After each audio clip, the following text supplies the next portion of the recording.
So wonderful to be here with all of you today for the presentation of our half-year report through to December of 2024.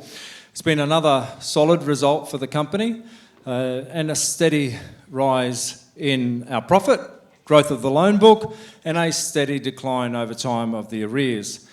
I was talking to a couple of the investors and we're talking about the economic community, what's happening overseas at the moment with tariffs. I was lucky enough to be overseas in December and January in Canada. And they're very, very worried about the tariffs. They're thinking that they're going to go in recession. And a lot of businesses are worried about the economic impact that they may have on the economy over there. And then with the new tariffs that are to be released in Australia, what are the effects that's going to have on our economy? And it provides that uncertainty of the future. And then I was thinking about that. All my career, it's taken me 28 years to get to here today. And I've had uncertainty every year. And it's the economy has uncertainty, ebbs and flows all of the time. Through that uncertainty, if you remain committed to what you do, you have a margin of safety, it always provides an opportunity. And we're no different. We look after a market segment that others don't. And we, through that market segment, have an opportunity to make sure that we can pick the right clients that we choose. We're not listed on the stock market. We're not shooting to grow our share price. Our job is to have longevity in this industry sector. This year is our 15th year. So we're celebrating in 2010. Our foundation investors came on board. We had a loan book of $350,000. And our first investor came in with a cheque of $100,000, and I still remember meeting them. And I'm very pleased that even our first 10, our foundation investors, are still investors with us today. Why? Because we've taken that responsibility seriously. We've never missed an interest payment. Even through COVID, the ups and downs of the economy, we've been transparent with our financials, transparent with the business model and the loan book that we operate and how we operate to provide those investors the opportunity to understand the business that they're investing in. It has been paramount. It's a weight that never leaves me personally, but our team. But over those 15 years, we've had people that have come and gone through our organisation. We have over 200 team members now that are a part of our group. What's been amazing is the people that have been a part of our organisation, they've tried. They've worked their butts off to make sure that we meet our expectations to all our stakeholders. Our stakeholders are our customers, because if they don't pay us back, we can't deliver the returns to our investors. We're aware of our responsibility to our customers, our finance brokers, and you that are in the room. And we've never let any of our investors down. And we've made sure that we keep making the right decisions to grow for the long term and don't take short-term hits. Really important. 15 years, I'm extremely proud of the group of everyday heroes that we've got within our organisation today, as long as the ones that have been a part of our business too. So any of those team members that are here today, how are you going to apply yourself to make our business even greater next year than it was this year? I try to reinvent myself every year to be just that little bit better. Our company. Investor Central, it's an unlisted public company. So we're not listed on the stock market, but being an unlisted public company, we have reporting obligations because we borrow money off investors. So we do our half-year report. We also do our full-year report that's fully audited as well. But that responsibility, I was talking to somebody else before, that's been the making of our company. Everybody is lazy.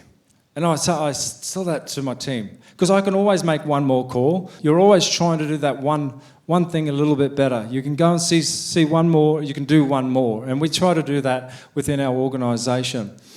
But Investor Central, as an unlisted public company, owns the entities of Finance One, So commercial loans and consumer loans, that's our predominant business. But we also, because we're good at collecting money, we have the Optus and Vodafone accounts in Australia that we service. We even have a special hardship program that we offer for Vodafone customers that they pay our team members to facilitate. And that's done through strategic collections and commercial credit control. The loan book is just under $600 million for the Finance One group, but we've initially raised money only from investors.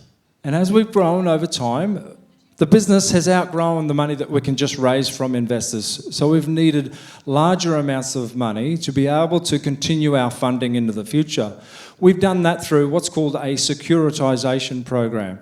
This sits outside of the group. They do not have a lien over Investor Central. We have a $300 million facility that, as a line of credit that we can redraw and pool loans into that warehouse or that separate trust.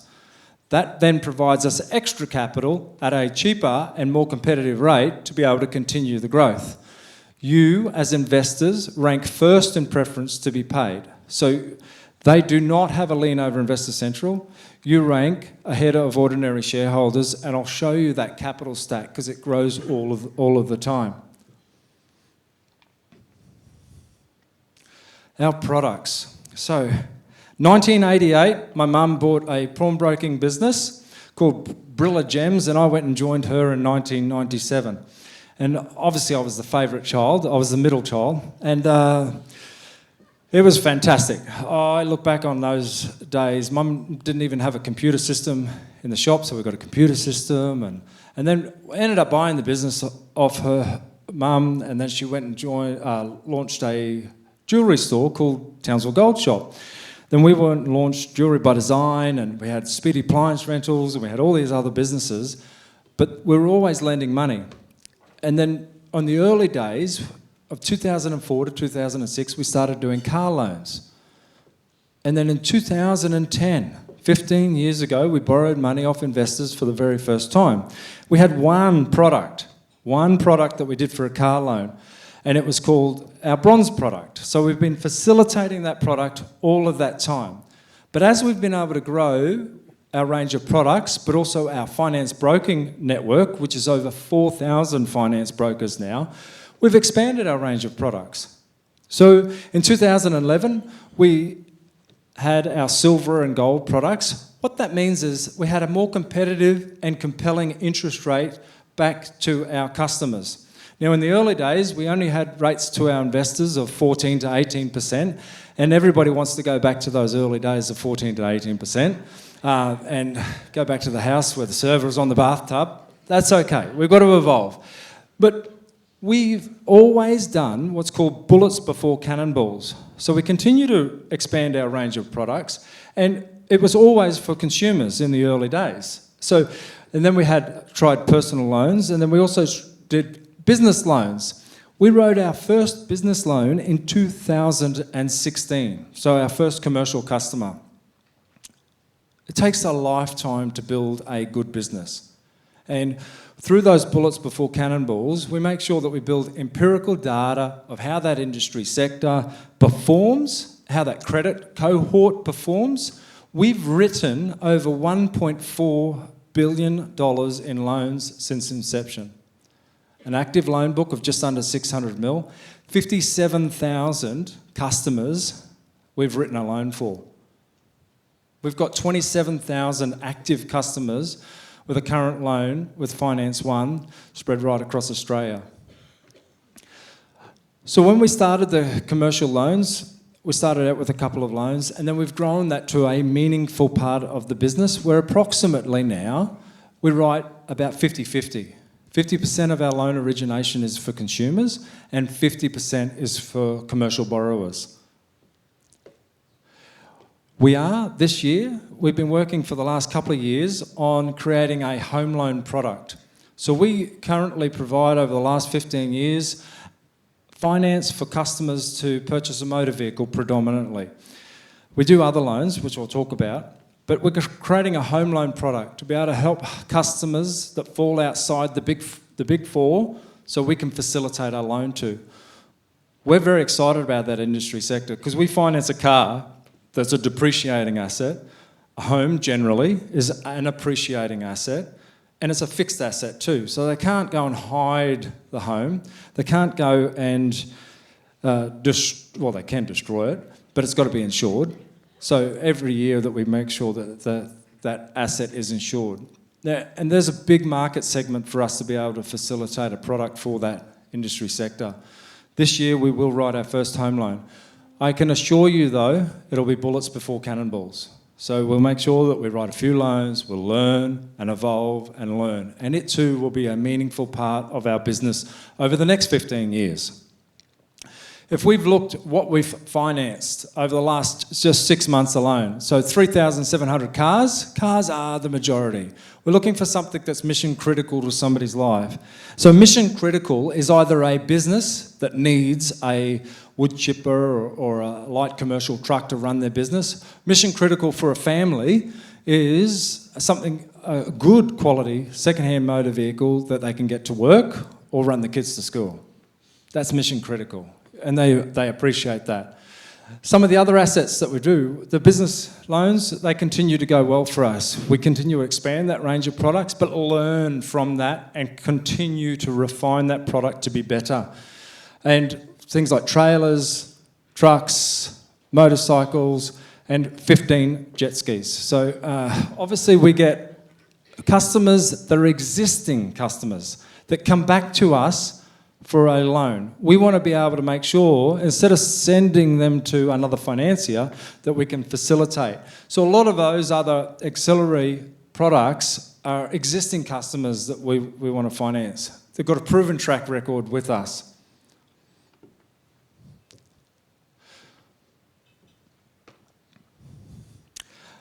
We've spread our risk. Not only have we spread our risk through our funding, I mentioned there that we've got a securitisation program. We've got a financier that's provided us a $300 million line of credit that we can utilise to continue to grow our business. We've got over 500 investors. So if one investor leaves, we're protected. If two leave, we're protected. So we've spread that risk. We can't have a run on our fund. So if we go through an event like COVID, we can't have a run on the fund. We lock that down. Early redemptions are at the total board's discretion because we want to be able to protect all our investors. At the front end of that, where we lend that money, your money, to find a good customer, we've spread that risk as well across Australia. So predominantly 32% is in Queensland. We have 25% in New South Wales, and then Victoria and other states, we've spread that around. Things like Western Australia, we were very quiet on Western Australia for such a long time when they were going through the mining boom. Now it's a powerhouse because the ebbs and flows of different industry sectors, the mining boom has gone, and now you've got a stabilised economy that's just doing very well. So we're quite buoyant about Western Australia and what we can do over there. You'll see there that we've spread our risk also for our business model, where we've got offices that are located in the Gold Coast, as well as Brisbane and Townsville. That Gold Coast office operates commercial credit control and strategic collections, and there's about 65 team members down there providing a service for somebody that is either behind, and we can outsource that service to others. I would like to introduce you to Darren Cantor. Darren is our CEO. He's been with the company now for 2.5 years. He's got a good grasp. He's learnt his trade in collections, which is good. And it's been amazing what he's been able to deliver. So I was talking to Darren this week, and the level of sophistication that he's brought to the team is exactly what we needed to go to the next stage. So I'm grateful, and also welcome Darren Cantor.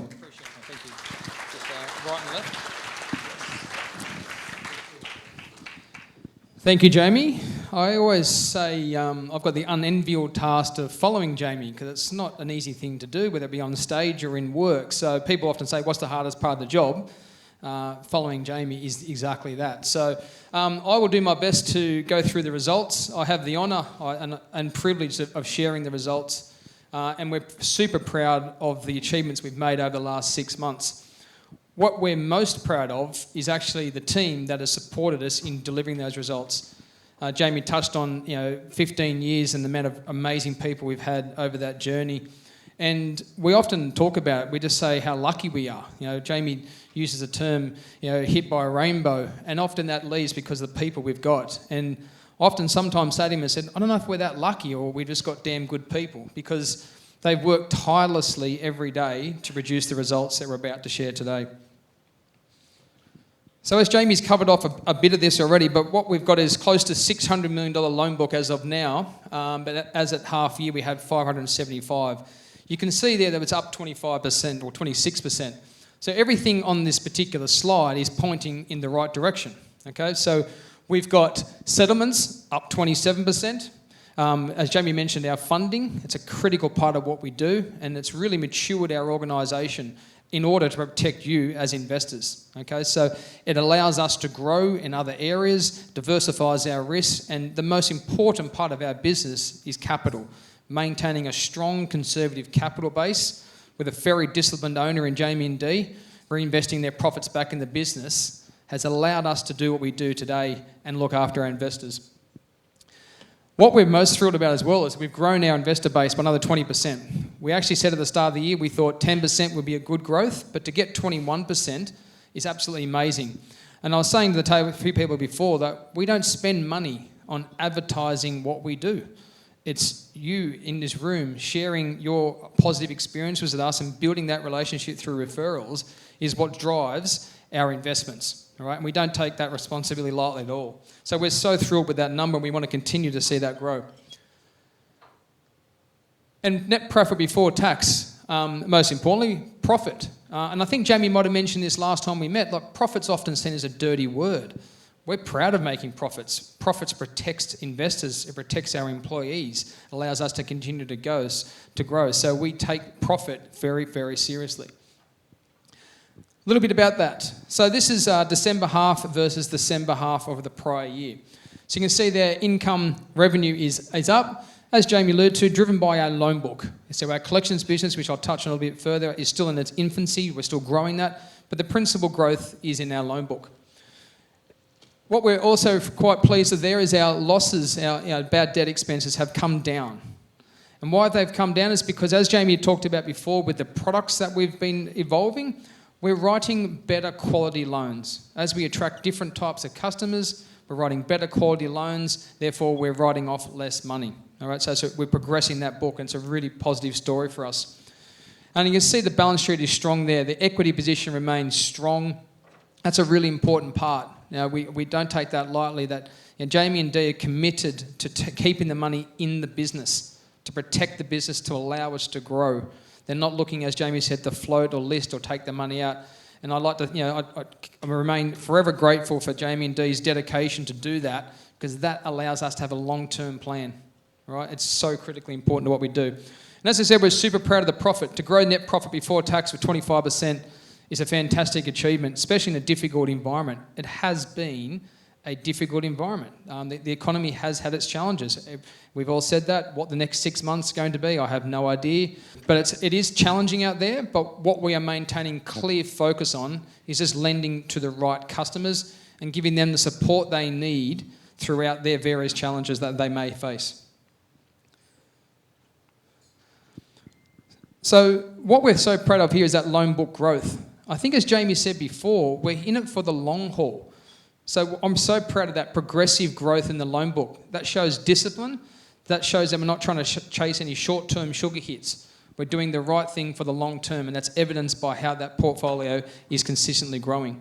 As Jamie said, 20,000 active customers, $155 million worth of loans settled.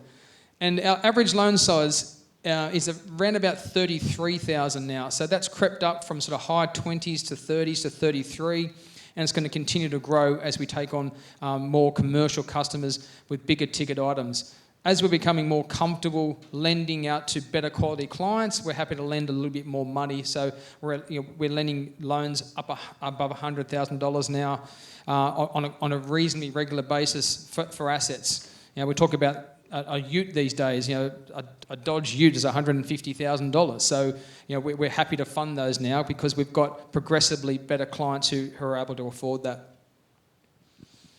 Probably the slide that we watch as close as any slides is our arrears. As Jamie said, we service a market where many don't. So it's the non-conforming customers, those who fit outside the normal credit profile. So watching our arrears is critically important. And we're so proud, I'm so thrilled with the team. We've got Mel here, it's been an amazing achievement in what she's doing to help our arrears. You can see in the last year or two, we've really driven that down, and we watch that very closely, and we're really confident that that'll continue to drive down in the next 6 to 12 months. We're putting on better quality clients, therefore their repayment profiles are better, and it drives that arrears down, and that obviously leads to less write-offs for the organisation. So it's a major thing we watch closely, and super excited about what that journey will be for the next year or two.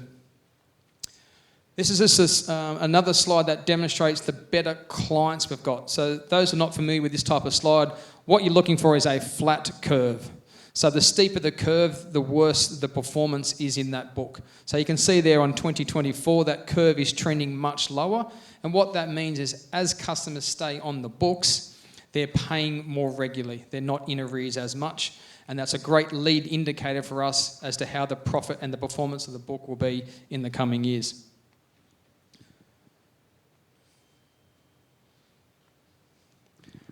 Investing in people.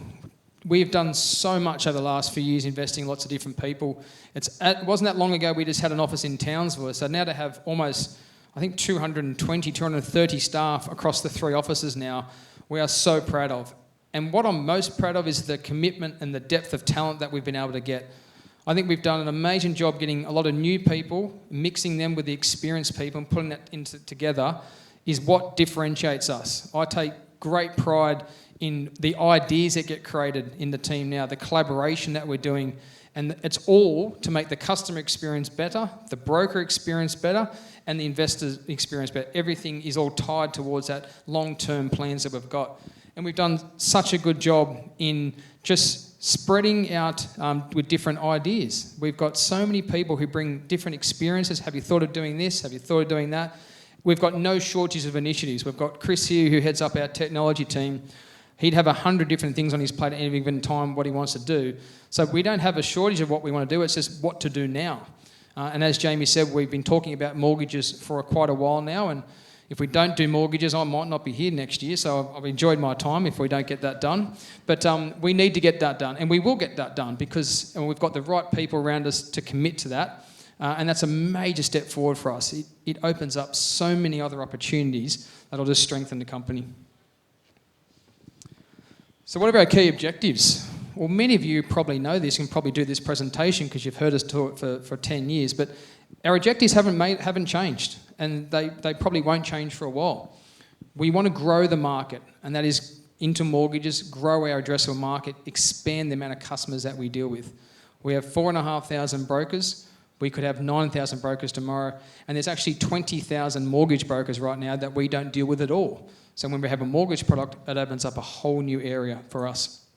We want to keep investing in our people. People are the most important part of what we do, and we want to invest to make their experience better so they can do more loans, make that extra phone call, better service. There's so much we can do with that there. Credit management is what we do. We have an amazing credit team. We know that that's the biggest part of what we've got to do, managing our credit risk. And we've come a long way, and we've still got a long way to go, a lot more learning to be done, but we focus heavily on that day in, day out. And most importantly, protect our investors. I've said this before, but when I first started, Jamie said you've got one objective, look after the investors. And that remains the cornerstone of any objective that we will ever do inside the company. Bit on strategic collections. This is a smaller part of our business. We've been updating you over the last few years with this. It's where it needs to be right now. We've invested appropriately to the size of it right now. There's a lot of opportunities for us out there at the moment. We've been quite conservative about who we partner with and the debts that we buy. So to recap, we buy debt on behalf of other people who have written that debt off, and then we collect it, is what we do in strategic collections. There is no shortage of debt available for us to buy, but we've maintained real discipline to buy the right debt to get the right return. CCC, as Jamie mentioned before, that's working for Vodafone and Optus. That's just our reliable customer base. They've been great servants to us and vice versa. They've been very loyal to us, and it's allowed us to grow that business. So the next couple of years, we do see that really being a much more meaningful part of, from a profit perspective. We've got 65 team members now. The office is absolutely fantastic down there. I love going down there now. It's a great vibe. It's a great energy. And I take great pride in ringing up people like Optus and Vodafone, and they are so thrilled to work with us. And they give us more market share because of the results that we generate compared to our competitors. So we are set up nicely to grow this business into the future. Darren said we do. We take our responsibility to investors very seriously. It's a weight that never leaves me right from the get-go. And I was talking to somebody before about everybody's lazy. The moment that we took on our first investor, it was like a rod for my back in regards to the responsibility that we had to our others. It was life-changing in a good way. Not only the responsibility to make sure that we deliver positive returns to our investors, but to make sure that your company grew, because all of you are my peers. You've all been successful in your own right. You all know bullshit. You all know when something's not right, and you've got a savviness around you that I've learnt from, and that support that you've all given us has been just incredible to be a part of this organisation. So thank you very much. We offer returns from 6% through to 10.05. There are no management fees or establishment fees to maintain an investment in our company. You rank first in preference to be paid. We've reinvested and have over $62 million in the company through equity, which is really important because that's a buffer because we rank you guys first. And a team member can invest in the book as well. We have a special rate for team members. So if anybody wants to come and join our organisation and come and be a credit analyst, they're most welcome. But we have a special team member rate, but they too rank behind investors. So we've really backed ourselves. And you can see in the report the actual directors of the company, how much money that we've got. So my family and I, we have $6 million on top of the 62 mil that ranks behind you guys as well as investors. Same as Darren, same as Joe, which is our chairman of the board.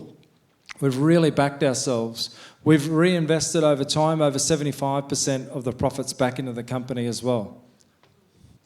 We've grown our redeemable preference shares to over $345 million now. So that's a steady growth. We do get asked from time to time, are you going to sell the business? What are your plans to do? With your support, it's taken me 28 years to build this foundation.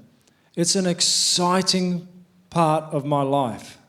So I really want to continue now. The heavy lifting's been done by so many. But if we can continue this for another 15 or 20 years, all of these numbers are going to turn into a bigger number, but not at the expense of our integrity. So we won't give that away. And like we proved through COVID, we'll stop our lending if we can't make a go of it.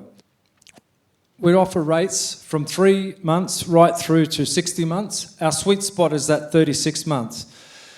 An investment in our company is only a small portion of somebody's balanced investment portfolio. I can't stress that enough. We only want to be a small portion of somebody's investment portfolio, so you've got a lot of strings to your bow. You have other investments that are out there. The challenge for you is that ours is a monthly return. So it comes in every month. You get an understanding of the company. You get to meet the people that run the company. But please don't put too much with us. Please make sure that you keep that as a balanced investment portfolio. Those sweet spots around that 25K is 8% for a 36-month term, or 3 months is 6% and 10.05. They're talking about interest rates, especially after the tariffs coming down another 4 times now, possibly. So we will continue to refine those rates to meet the market's expectations. What does that mean? That we make sure that we deliver an interest rate that is conducive for you to stay, but we've also got to make sure that it's marketable in the marketplace for us to be able to facilitate loans to other people. So if we find interest rates coming down further and we've got to refine some of those rates at the front end, then we refine those. The good news for investors is that if you're locked in for a term, we don't change that rate. It's fixed. So even when we had People that locked in for 5 years at 18%, we could have paid them back early, but we didn't. We met those obligations to those investors and we paid the 18%, and then they had the choice of whether they reinvested at a smaller rate.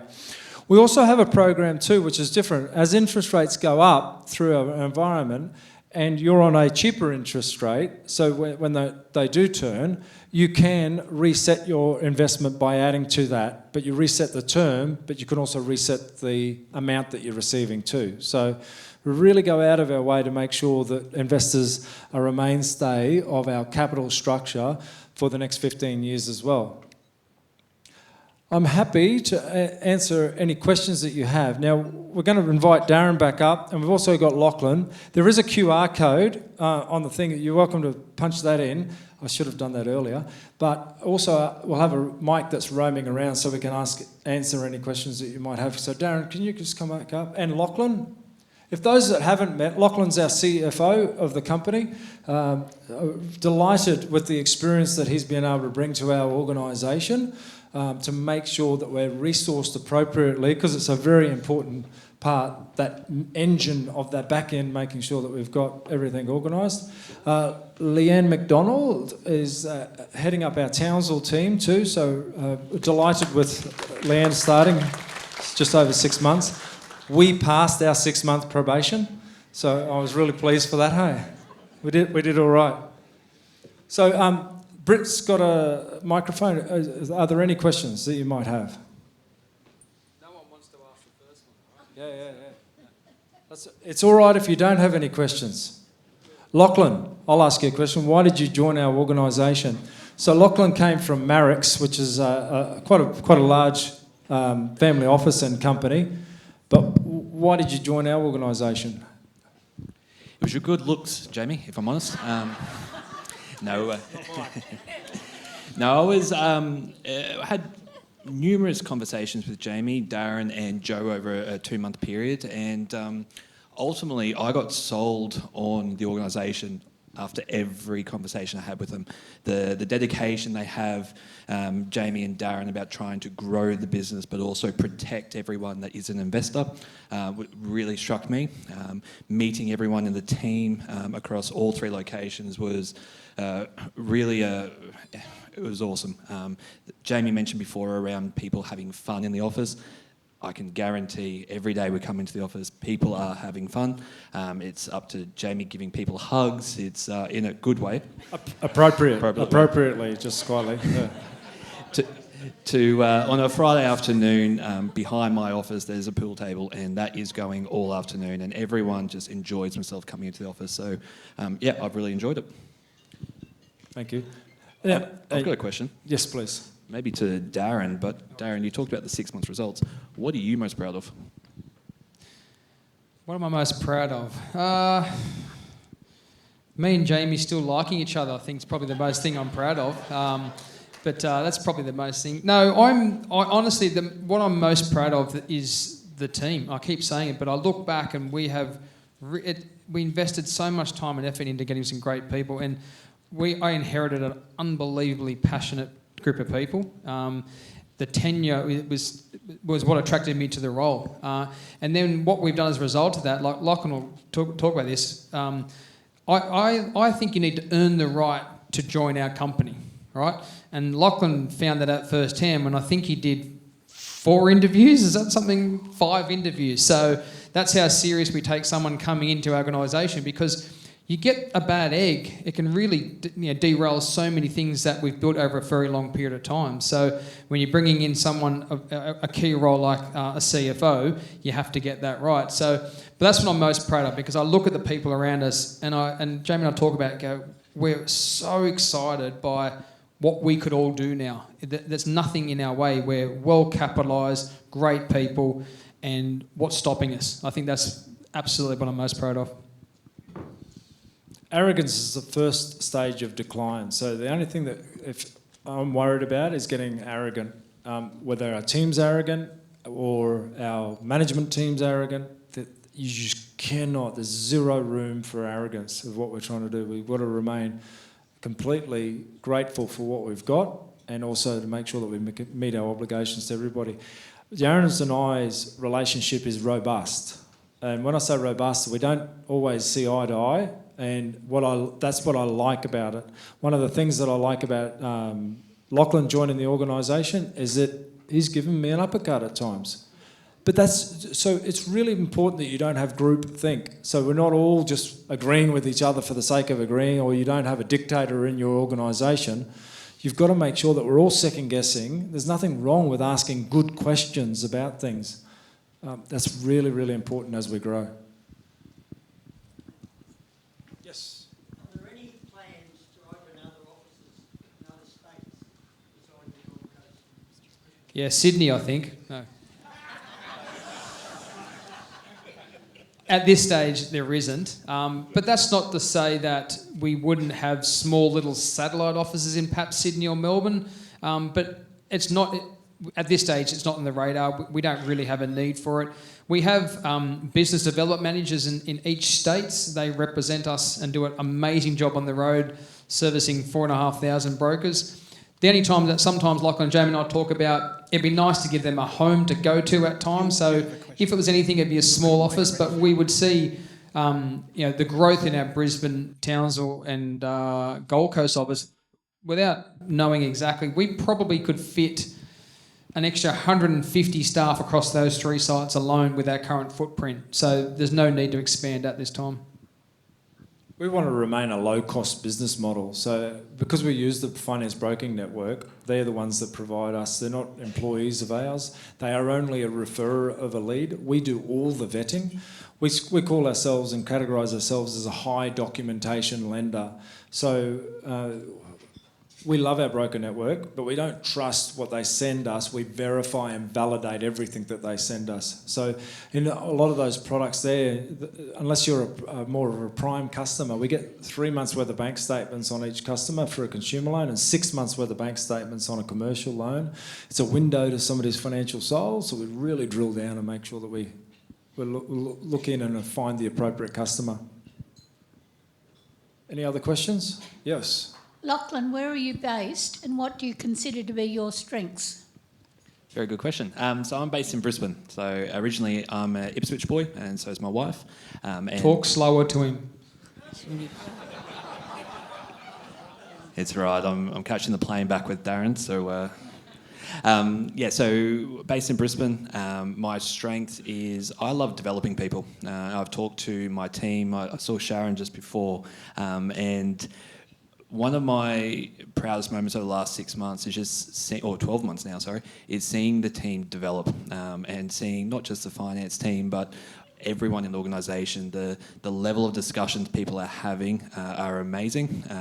I know you're sitting next to Asish there as well, and Asish has been a great development story over the last 12 months too, with the work that has gone into our securitisation program, but also with the investors. I'm very, very proud of. Just on... Thank you, yeah.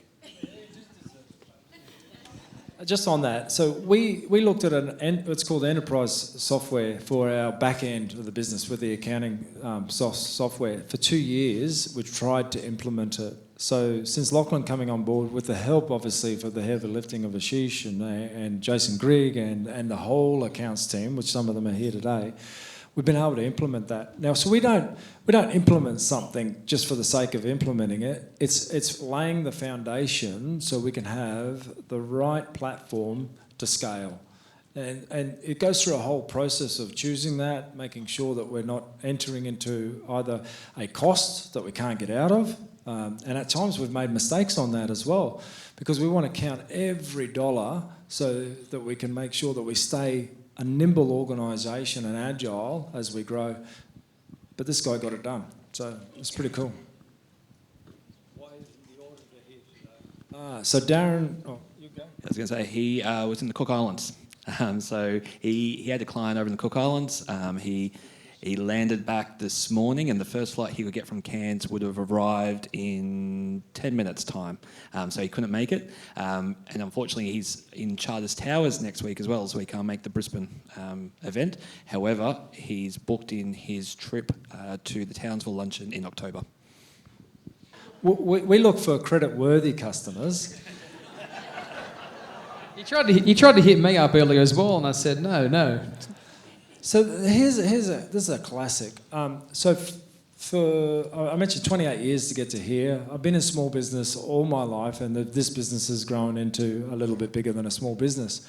I could not get money from the larger banks. I just couldn't. So I couldn't buy a home to get a loan from them. I had to go elsewhere because I was in business to get a loan, and I paid a 2% premium on that money. Did I resent that? No, because I knew I could make the payments. I had a good deposit to go on it. I had good cash.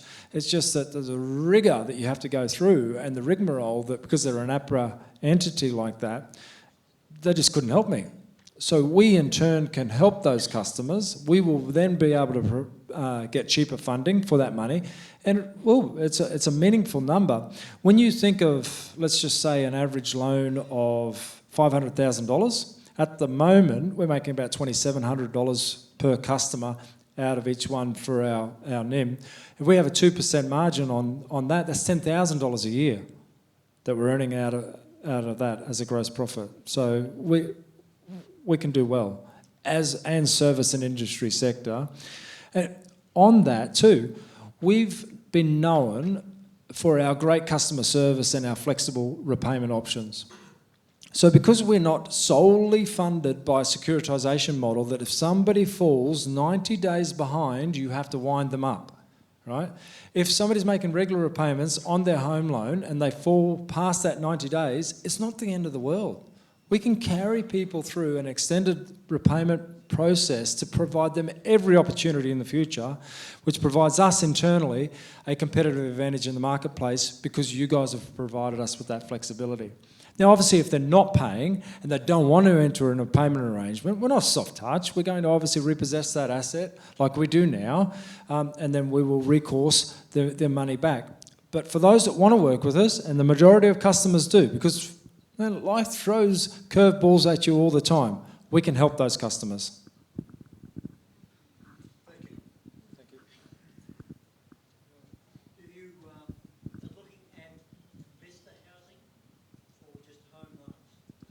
At the start, it'll just be home loans, but there's a real call for self-managed super funds, for finding finance. There's so many. It's like our car finance model. So we've expanded that range of products, but it just starts with writing one loan.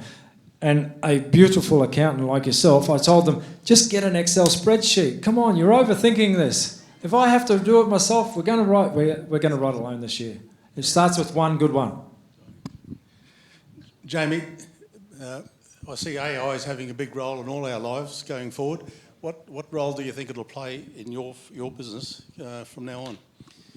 Great question. I'm scared to death of it, to be honest, because it's so infinite as to what it can do. But thankfully, we've got Chris, our CIO, who's living and breathing this every day, and he assures me that we have got a lot of things in progress at the moment about how we can do things better. So what we're doing with investing in some of our technology, new platforms, they have AI effectively built into aspects of what they're offering. So what we don't want to pretend we're doing is try and recreate the world, right? There's a lot of bigger firms out there spending an infinite amount of money on AI. So we're just sensibly looking at ways in which we can make our loan processing more efficient through better use of AI. So AI is, as Chris quite rightly said to me when we first started, AI is just a fancy new word for automation. All right, it's just more sophisticated automation. So we see a massive opportunity for us to make our loan processing time quicker and also help out our collectors, right, in regards to it's little things. We do a phone call with a customer right now. The phone call ends, our collector types in the notes and submits it. We've got new technology now that will hear that call, transcribe that call and automatically put the notes into the system. So it's quicker, it's more compliant and it's more accurate. And that stuff is now we're in training. And the next 3 months, we will start to deliver that to the company. And that's a very exciting part for us. And what really excites me in our space is a lot of our asset finance competitors don't have the depth of the balance sheet to be able to do this. So we see it's a real opportunity for us to step ahead of some of our competitors and do loans quicker and more accurate. Because brokers vote with their feet. They will, if they get a good experience, that's when you actually generate more business. As Jamie's often said, we have never been the cheapest in the market. We've been fairly priced for the staff, for the customers that we deal with.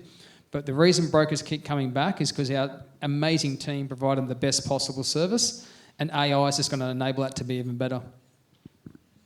Speed, certainty, and service for that network. I'm so excited about it. It's changing my life already. The way that it is operating is just terrific. I was reading an article. It'll be the next chief role. You'll have a chief AI specialist. One of the things Darren started 2.5 years ago, and there's a terminology of count the cents and the dollars will come. So that's just because I've had to scratch for every dollar. We've had no money in regards to everything's gone back into the business. And so you've just got this mentality. But then, as John told me once, don't be penny wise and pound foolish. But Darren's come on board, and things like business analysts, I probably wouldn't have been brave enough to have a business analyst. Now we've got 3 within our organisation that are analysing everything that we do for credit performance through to business performance and ways that we can be better. And it's just incredible to be part of it. Any other questions? No? Thank you, gents. Thank you for your ongoing everyone. support. Thank you.